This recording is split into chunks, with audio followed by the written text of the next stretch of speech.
Sa iba pang balita, muling binuksan ng Commission on Elections ang voter registration at plano itong dalhin sa mga liblib na lugar. Ayon sa COMELEC, target nilang makapagrehistro ang higit 1 milyong botante. Si Gabriela sa detalye. Tatanggap na muli ang Commission on Elections ng mga nais magparehistro bilang botante. Unang binisita ni COMELEC Chairman George Erwin Garcia ang Mabini Hall sa Luneta Park sa Maynila at tinignan ang voter registration. Ayon kay Chairman Garcia, tatagal hanggang 18 ng Mayo sa susunod na taon ang voter registration. Plano natin, dadalhin natin sa pinakamalalayong lugar para kahit paano yung mga kababayan natin na hindi na makapunta sa mga probinsya nila talaga, madala natin yung registration. Gagawin rin ang Special Register Anywhere program sa mga capital towns at highly urbanized cities sa buong bansa, maliban sa Bangsamoro Autonomous Region in Muslim Mindanao.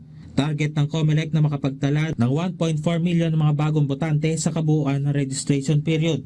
Ipinag-utos rin ni Chairman Garcia sa mga election officers sa mga highly urbanized cities na magdaos ng Register Anywhere sa mga pamantasan at mga eskwelahan.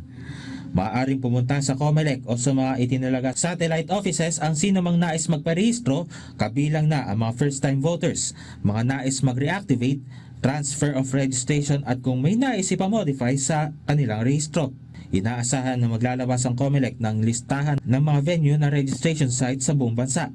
Bukas ang pagpaparehistro mula Lunes hanggang Biyernes, kabilang ang holiday mula alas 8 ng umaga hanggang alas 5 ng hapon. May mensahe naman si Chairman Garcia sa mga nais bumoto para sa 2028 national and local elections.